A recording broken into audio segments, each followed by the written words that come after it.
Hi. Hopefully this is now going live. I'm hoping to have Ramley John from the Product Led Institute coming on board today to talk to us about product-led growth and how to apply it properly. And I'm just waiting on Ramley to join us. I'm hoping that we get to see him sometime soon, and we can then kick off the session properly. For those that don't know, product-led growth is for SaaS platforms, and it's the alternative to a sales-led approach to business. And hopefully, as I say, Ramley John from Product Led will be joining us shortly. I'm just waiting for him to sign in and come online. In the meantime, if you're in your office or you're at home and you're just jumping on, try grab a coffee or some refreshments, a beer, wine, whatever it is you like, and just get ready to join us and dive into this subject. Any people that have got any questions on product led, please feel free to chime in and type them in. We'll do our best to answer them for you. I'll put them to Ramley as he's talking, or if not, if I don't want to interrupt him, I'll try and save them for an appropriate time. But I do want it to be a little bit interactive and to make sure that you guys are actually getting some value from what it is we're trying to talk about today. So for those that don't know, I'm Paul Sullivan. I am the MD of Digital Bias, and we primarily work with SaaS and technology companies across marketing and sales, but that's the least interesting information to share with you guys today. So I've just seen Ramley open his email. I'm seeing him connect. Ramley, let me know you can hear me. Great. Why am I not? There we go. Oh, there it is. There we go. And Ramley joins the call. Ramley, thank you for joining. I kicked off a little bit early, and hopefully that doesn't impact what we're doing too much. But thanks for joining us. Yeah, let's kick it off. So Ramley, product-led growth, that's the subject of the day. I'm happy to say that I've actually completed the course, so I'm one of the converts. But for those that don't know who you are, why don't you tell me about yourself and about the business? Yeah, my name is Ramley John. I'm managing director at Product Led, where we help companies and business leaders to transform their business from sales-led to a more product-led organization. We've been running for 5 years now. Our training program's been going on for 3 years. So we're really passionate about helping more businesses become world-class product-led businesses. Okay, cool. And why did you choose that? Like, where does that come from? Yeah, I mean, it's just I guess I've been on the other end. They would just say that the grass is always greener on the other side. Where I worked in a sales-led organization where, whenever we made a big sale, we would hit the gong and be like the typical Wolf of Wall Street celebration. Yeah. And I think that there's definitely some positive side to that, but I saw also the negative side to it, where the product roadmap is sacrificed for pushing features that is not on the roadmap just because they're trying to close the sale, or where marketing becomes really, really focused on is approached as more of a cost center, where in a product-led world, every team is working together really to drive user success, and it's not necessarily promising the moon to close the sale. It really is like aligning your success to that. And I just saw the whole team dynamic shift in that world. So I mean, I'm really attracted to companies that are very product led and really where it's win-win versus in certain situations where it's not always that the case. Yeah, that makes a lot of sense to me. And to kind of take that and manifest product led, like your online business, what is it about leaders and trying to impart the power of product led within the SaaS or within the product development roadmap? What is it about that really excites you? Yeah, I think it's just it goes back to that. I get excited when you impact the impact that you have on from people's life. At the end of the day, whether you're in engineering, whether you're in product, whether you're in customer success, even in sales, there's that impact that you're making in transforming somebody's life. And Mhm. I know that sounds so like I'm exaggerating, but think about the way that we use Calendly or Restream Yeah. or other tools that we have. It completely changed the way that we used to do things. For Calendly, the way that I used to do things to book meetings is we would go back and forth by email. Oh, does 5 p.m. work for you? No, 2, 3, and then it would be 3 to 4 emails before you actually find a time. And with Calendly now, like I can just book it in an instant, and that's the kind of transformation that every product really needs to bring about in this product-led organization. That's you're really aligning everybody's work from finance. You're now investing in projects or features or things like that that Yeah. really gets people more successful. And product obviously are releasing features to make it easier for users. For sales now, it's not necessarily about closing the sale. It's more about helping people succeed within your product. Now it's everybody has now this one mind shift, this paradigm shift of like, how can we make the users more successful in their workplace, in their life, and wherever setting that your product is being used at. And when that does happen, there's that alignment does bring success to your team and your organization and your business. Yeah, and there's a number of kind of nuggets in that last statement that you made, and one of them was kind of looking at producing added features for your users, right? And that's a big part of what product led is all about. And why don't we dive into that a bit? Why don't we kind of look at how companies should really be approaching that from a product led approach? For sure. Yeah. Where do you want to start with the features, or where do you Yeah, exactly yeah. want to? Let's start with enticing the customer and making them happy. Like if we just keep that in the top of mind and then apply a PLG across that. For sure. I mean that. I mean, there's this concept that Wes Bush put in his book around like three things that you really need to do to be successful with Mhm. product-led growth. The very first one is around deeply understanding your end users. Yeah. And I think that goes back to one of the things that he talks about in the book about understanding not just the functional outcome, like what are they trying to achieve.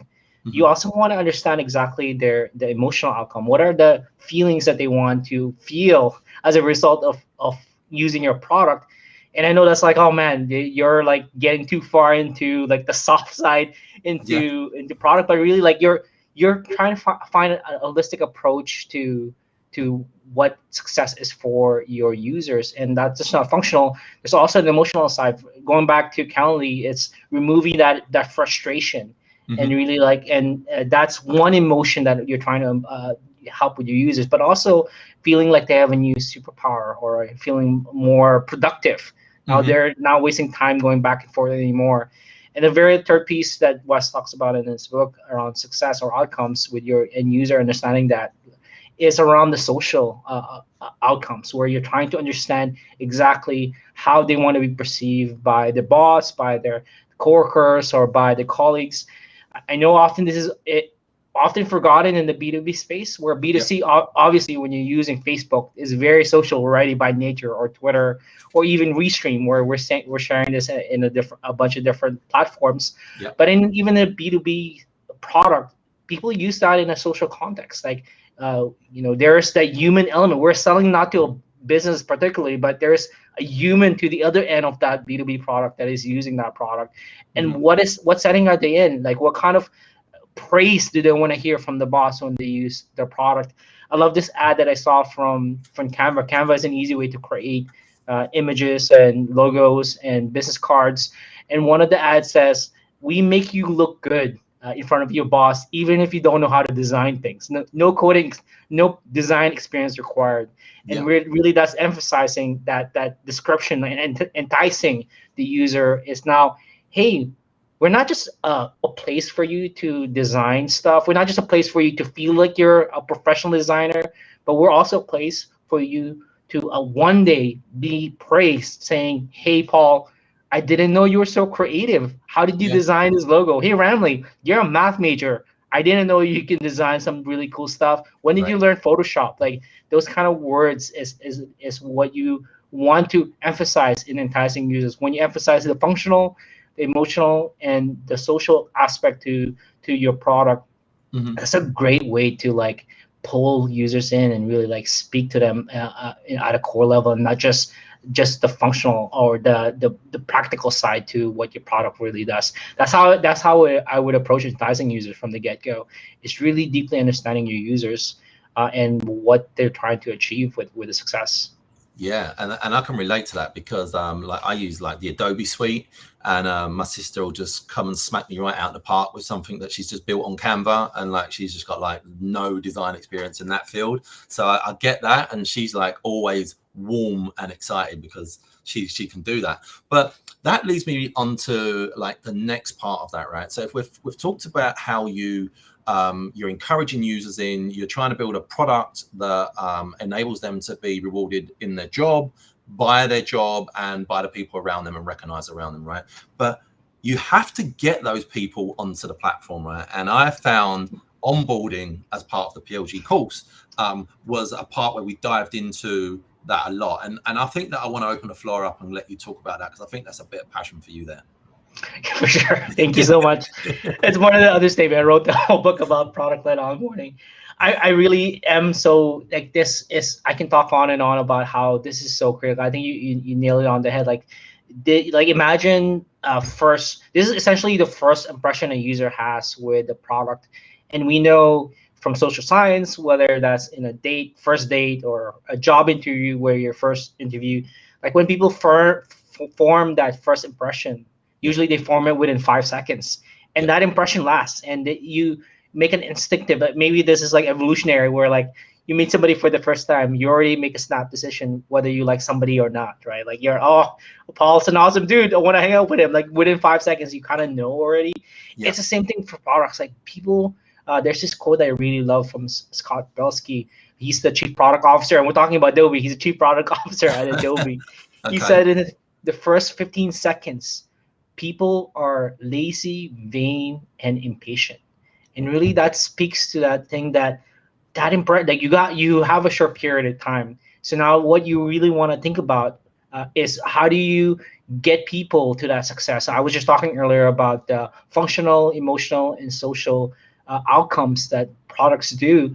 What is the minimum number of steps? What are things that they actually need to learn? Which features do they need to learn? The minimum number of features they need to learn to achieve that success state, essentially.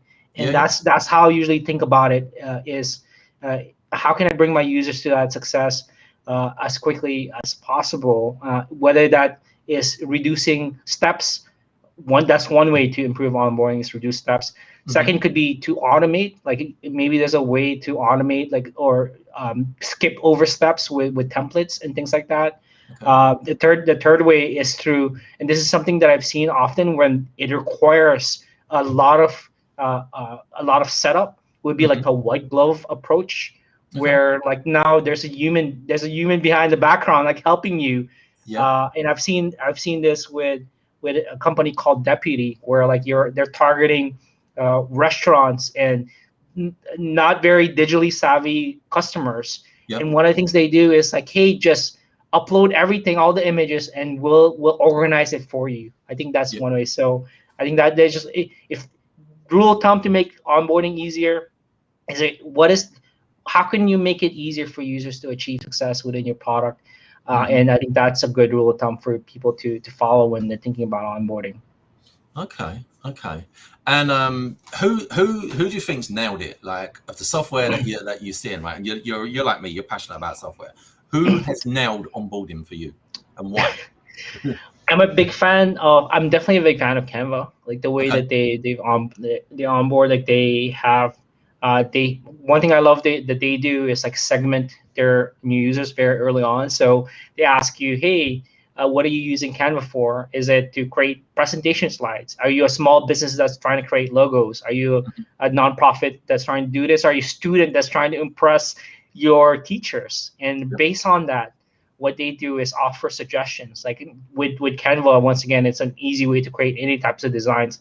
And imagine they have like thousands of templates. And one of the things that we want to avoid with onboarding is overwhelming users. And really like just giving them, it sounds counterintuitive for sure, but when you give people too many options, they get super overwhelmed and they run away. And so what what Canva does is once you tell them who are you and what you're trying to achieve, they offer you, here are the top 5 designs for small business owners. Here are the top 5 designs for teachers. Here are the top 5 designs that students use, and really that makes it easy for you to choose one. So I think Canva is definitely one of the top ones out there when it comes to onboarding. Okay, and who tanks? Oh man, I don't want to thank anybody here, but I would say that I think one thing that I've seen in terms of quote unquote thank you is the crutch with product tours. I think that's one thing I've seen this over and over again with product tours, where now onboarding is often associated with product tours, and the danger, and this is the one, like, oh man, come on again, when a product tour essentially points every single thing out in the product, where, hey Ramley, here's where you do this, here Ramley, here's what you do that. And going back to what I said earlier, you want to just show the minimum number of features to get them to user success. An analogy that I love about describing this annoying experience is, imagine, Paul, you go to a grocery store and somebody grabs your hand and then starts pointing out, hey Paul, here's the chicken, here's the toilet paper, Paul, here's where the tissue papers are, here's the aluminum foil. Like, hey man, I'm just here, I just needed to get a piece of chocolate bar, and that's it, because I'm hungry. Like, why do you need to point every single thing out when I just need chocolate bar? Well, a better experience would have been like asking, hey Paul, what are you looking for today? And I say, I need a chocolate bar. Okay, it's right there. So just in a similar way, it would be much better when you understand what that user success, and even segmenting it like Canva. So now if you know that Paul is looking for a chocolate bar, you don't need to point out every single thing, right? So I think that's one thing that I've seen over. It's just crazy. I've gone through like hundreds of onboarding experiences, just like looking at it, and this is something that is a big culprit that I've seen over and over again, is pointing out things and features and telling what it does, not how it's helpful, and why it helps users achieve their success within the product itself. Yeah, and all of that is like makes a lot of sense for people. But what really stuck out of my mind there was that talk about experience, right? And you talk about what that first taste is like. I think it's like when you walk into a high-end or like a reasonable high-end fashion store, and the first thing the sales assistant comes in and does is like, this is all the new stuff, this is this, and this is this. And it's not about you at all. It's about what they need to sell. And that feels like what you just talked about was that experience replicated online, right? I see that, the general wizard, right? This does this, this does this, 24 steps, and I still don't know anything better, right? So like, that doesn't help me as a user, and it certainly doesn't make me feel like rewarded, right? And time to value, that's one of the key things, right? And let's talk about time to value, because, you know, we're all looking at how our platforms can create that engagement, but how quick do you feel from like registration to, if registration is even needed first, do you feel you should be looking to get me excited? Oh man, you kind of beat me there. Okay, so like going back, you mentioned, is registration even needed? Like that's such a good point. I'm gonna put an aside here for now. Again, around registration. Okay. Going back to Canva again. If you actually Google Instagram post templates or some kind of like business card template, usually the first top 3 is Canva.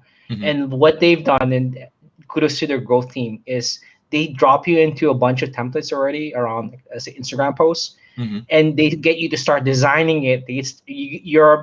As you're about to download it is when they ask you to sign up. So you've already committed all this time near the end, and you're very like, oh, this looks cool. You're playing around with it, and that goes back to this psychological principle called IKEA effect, where it's named after this furniture store called like big furniture store. I hope people tuning in know about IKEA. But essentially, a lot of IKEA packages they come unassembled, so you have to go home, you have to assemble everything. And the study found that people who even though IKEA is not necessarily super expensive, people found this stuff that they've built themselves more valuable than ones that they bought already pre-assembled. And it's the same concept with this, where as you're modifying things and changing things, you've already sunk in time and effort already into it, so you're more likely to register because you've already spent time to it. So I think that's just one point that you made, like a great point around registration, like if it's even needed, getting them to that aha moment or to that experience, that value experience beforehand. Like going back to your, go on, keep going. No, keep going. Yeah, going back to your question around time to value, I think that's something that really needs to be experimented on. And the reason why I say this is it's a misconception to say that the quickest time to value is the best time to value. And let me give you an example. Actually, there's the study that Claudio from CEO of Anytrends did, where one of their clients, they reduced their time to value to like 3 minutes, right? Oh, that's good. They've reduced it down, but they actually found that the people who experienced the value within 3 minutes, they didn't stick around as much as people who their time to value was 7 minutes. So there's definitely a time to value that's too fast, where people actually, you're kind of rushing them through the experience so much so that they actually don't learn anything. Like there is that optimal value time, so that people actually are getting used to it, learning things. Because sure, you can teach me something in 2 minutes, but I'm like, you can teach me like physics in 2 minutes, but I'm not going to retain anything.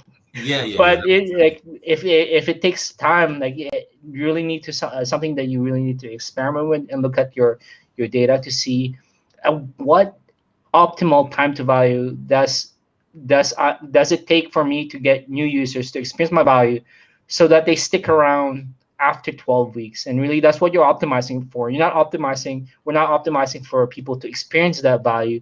We're optimizing for people to stick around. Like retention is the key variable, the key factor that we're optimizing for, and that's something that we just need to realize. If it takes 12 minutes and people are sticking around the longest for that, and then so be it. And you want to really definitely optimize for that.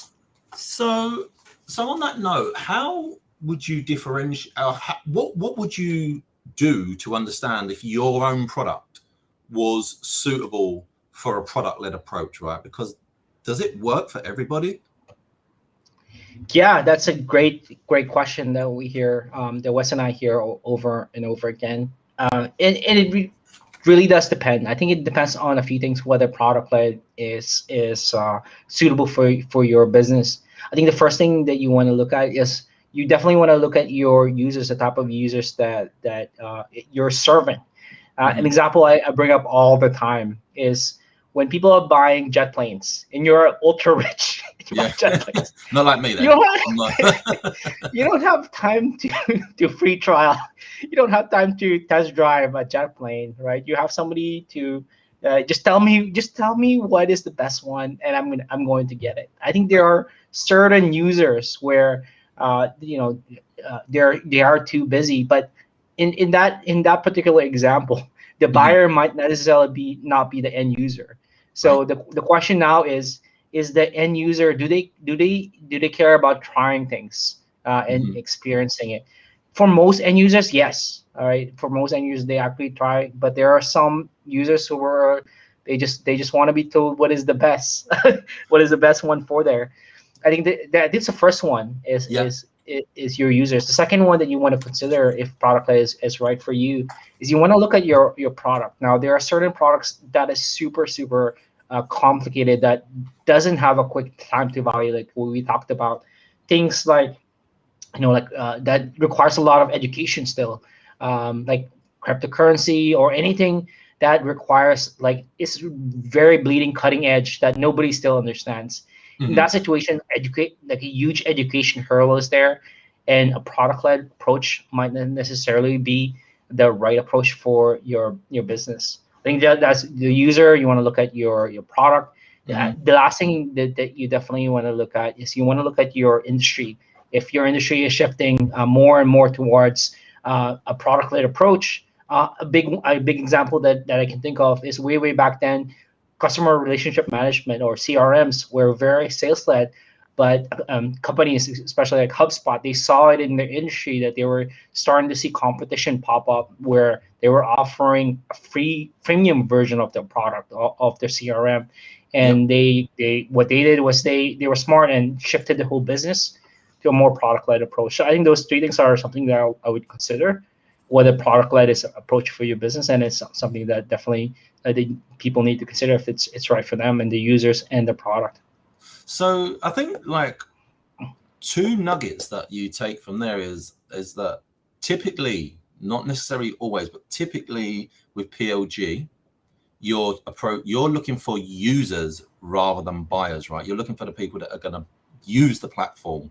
Right. Whereas in a typical sales-led process, you're looking for the person that's going to sign a check, right? Straight off the bat, that's where you want to go, right? Right. And the other thing is potentially you need some expansion, but can you give away too much value under a PLG model?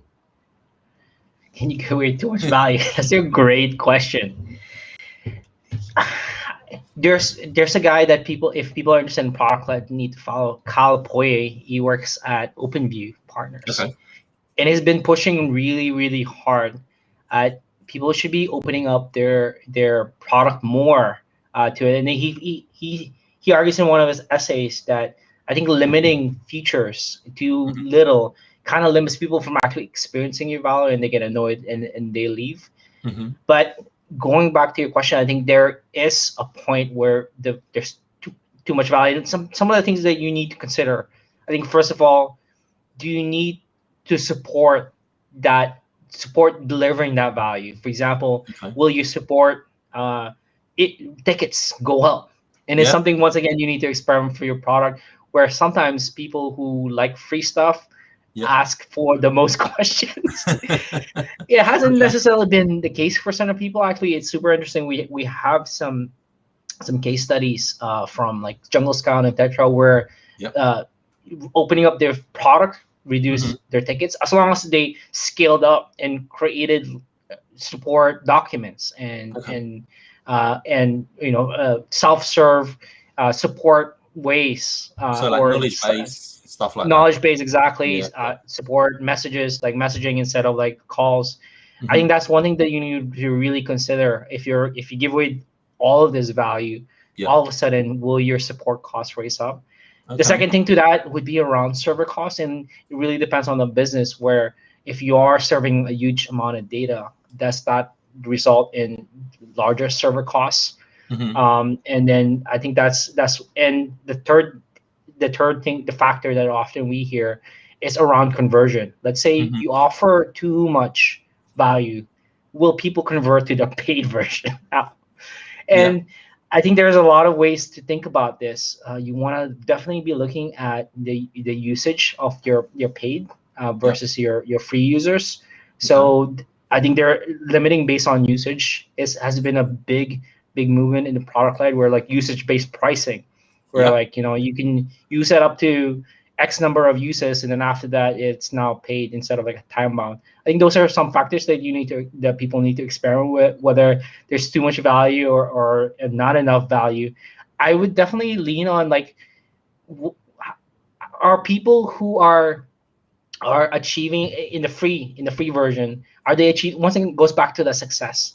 Like I would lean more towards what do the users really need to achieve success in the free account, so that once they achieve that, they're more willing to actually go a premium feature, a premium version. And I go back to Canva once again, where like they open up almost every single thing, and they figure out which features are exactly, for example, streamlining your Instagram, connecting your Instagram account to Canva, so you don't have to download the image. You just click upload to Instagram is one of their premium features. Okay. It's like what are the things that people actually really want to use instead of premium. So I would look at those things for sure. Okay. Okay. And that's interesting, because one of my questions I was going to ask was, when you move from potentially like a sales led model, and you're going through the process, which I'm not going to get into because I think your book talks about that in great depth. But what are the kind of things that you should be looking for, right? Because a lot of people say, oh, you want to look at like your user leads, you want to look at dwell time, but like what realistically is going to give you, those KPIs that you should say, right, when we do our first 90 days, this is what we want to be looking for. Do you know what that is? Yeah, and this is more for companies that are going from sales side to product led. Is that Yeah, correct? yeah. Yeah, I think we've talked to about a few ones already. I think Mm-hmm. first of all, like how long does it take? Are any users achieving value in your product? I think that's where it starts off, especially that switching, Yeah. where early on, a lot of the companies that we've seen, for example, a company called Jebit, where they create quizzes to generate leads. Yep. Their first version was like people got lost. They're like, how do I set this quiz up, this simple quiz for generating leads? Right. I think that's the first thing, is like trying to identify the milestones that users need to take to get to that success.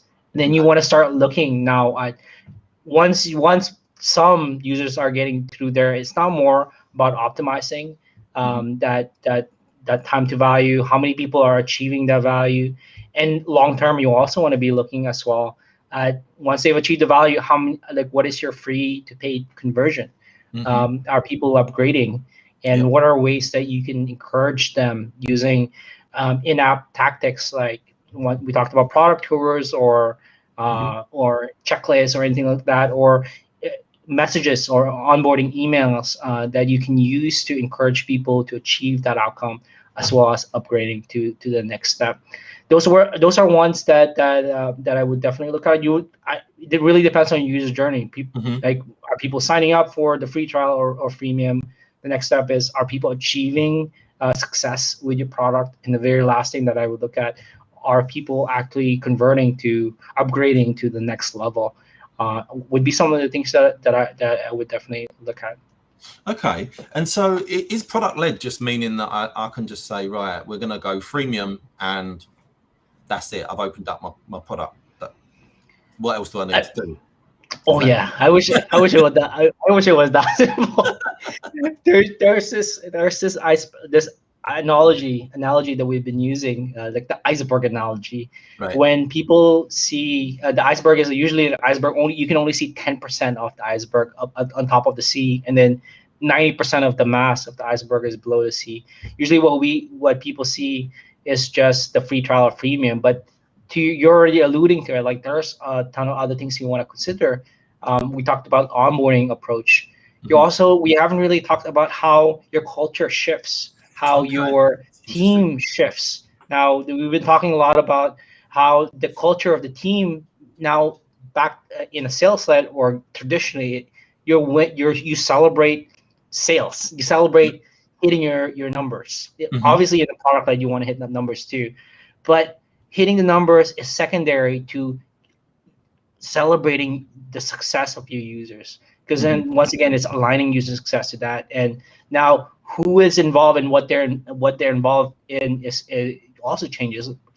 In a product led organization, the sales now transforms from traditionally more outbound approach and really like showing a demo of the product, to now you're talking to potentially people who are already using the product. They're already seeing the value of the product, and now you're like trying to help them achieve even more, and maybe even break down any barriers they might have or red tape that they might have to sell it within their organization. So yeah, so there's onboarding approach, there's the product-led organization that shifts. There's also pricing that also might shift tremendously, where you really want to think about how to align your pricing model to user success. And that goes back to usage-based model, where you don't really necessarily want to punish people by increasing their pricing based on their success. But at the same time, as users get more successful, they're hopefully, especially in a B2B setting, they're making more money as a business as a result of using your product. And how do you tie that win to your win? And once again, going back to Kyle Poirier, he's the expert on all things usage-based pricing, and really tying it back to that instead of like tying it to some other value metric or not. And so yeah, those are just some of the things. There's like definitely the biggest impact would be around culture. That's the one thing that we hear over and over again. A company called Vendesta, they're still, it's been 2 to 3 years, and they're still making that shift in the culture, and really like trying to understand where how everybody fits in to a product-led business instead of what they were doing before. And there's definitely a lot of like helping people get buy-in, and a lot of people getting people aligned in the shared understanding, because like it is getting everybody trained up to that is super important in a product-led organization. Cool, and we'll come back to training in a little while. But there's a couple of questions that that I wanted to ask you. I mean, you've mentioned Jungle Scout, you mentioned OpenView, and you just remember Vendasta. Have you got any stories of some? You know, I know you and Wes have worked with different companies, and have you got any stories that you can just share about anything? Yeah, just about PLG and companies that you may have worked with or worked in, and what that experience was like. Like, give people like an idea of what they could expect to have to overcome, what hurdles they might have to jump. Yeah, overcome, right, for sure. I mean, an example that I mentioned, Jungle Scout, like Danny Villarreal, he's the head of customer success there. They've done a lot of tremendous work in terms of like aligning their organizations around product-led growth.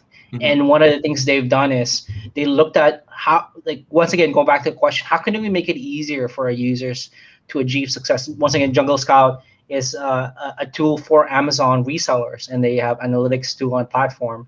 And one of the things they did is they ramped up all the documentation and knowledge base and self-serve onboarding and product tours that they have for their product. And as a result of all of that, they've seen like a over like 3 times decrease in terms of the support tickets. Is one of the things that is a win for them. I saw how, I think it was from like 1,500 to 2,000 tickets per month to now like $200 to $300 within like a couple of months. And that it was so dramatic that people were like, this is amazing. Like, it was one of the wins that they've seen with that. That's one example. I think another one that I've heard on the podcast, I chatted with somebody from Jebit, is they were transforming from a sales side to a product-led organization, and they were selling this quiz lead platform to like big companies like Disney, to like big brands, to Target.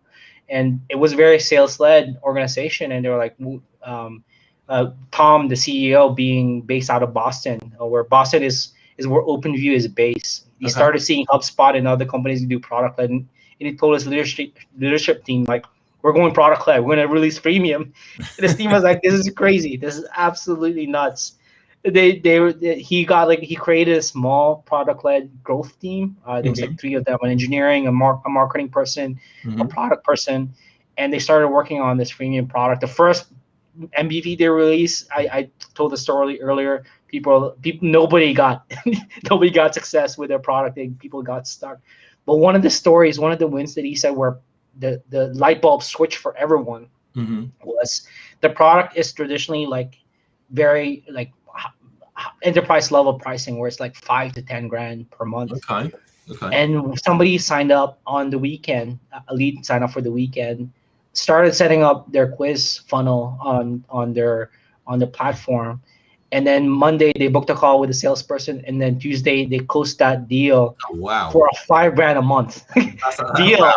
And then their sales cycle is usually like 6 months, and everybody was like, what the heck? It went from 6 months to like a couple of days for us to close this. And there's this misconception that he told me that only small businesses prefer product led. And when he said even people who are looking to pay for a huge budget on a monthly basis, they want to try something out first before they actually make that big purchase. And there's just a great story. And from then on, and they started like ramping up more sales people who are pursuing product qualified leads, and really ramping up their freemium offering with that. Nice. So that was just a great story that I heard from him. Yeah, they're great stories. And so I just want to say, like, thanks for coming on firstly. And we're not wrapping up like quite yet, but I did want to bring it back to what you guys are doing, especially like what you and Wes have achieved. And I wanted to kind of let people understand like where your background comes in and how you fit into the ecosystem and the community you guys are creating. So why don't we talk about product led first, and what that is. Then let's lead straight into your books, because like we could just make that a seamless conversation, and then let's take it from there. So start with a platform and finish with the books for me. Sure. So yeah, we're product led. That's a funny way to put it. We call ourselves now more of an education and community company, where we really built one of the largest Slack community around product led. And for people to ask, super active. A lot of people ask questions. I think we have now 9,000 people in that community, and we're even ramping up new rewards program. Okay. And that's coming up for that community, and ongoing webinar Wednesday series that hopefully will start very, very soon to share, really like to evangelize and talk about and share about product led growth as a go-to-market approach.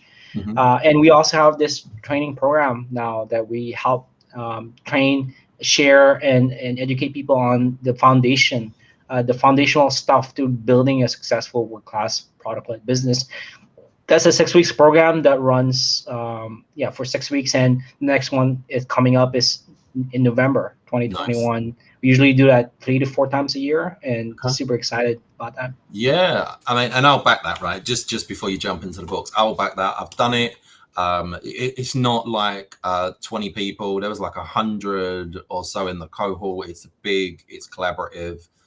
You definitely learn a lot, and I felt that the people that were there, everyone was there to kind of commit. They weren't there to take. They came, they contributed, and I felt that it was a really good experience.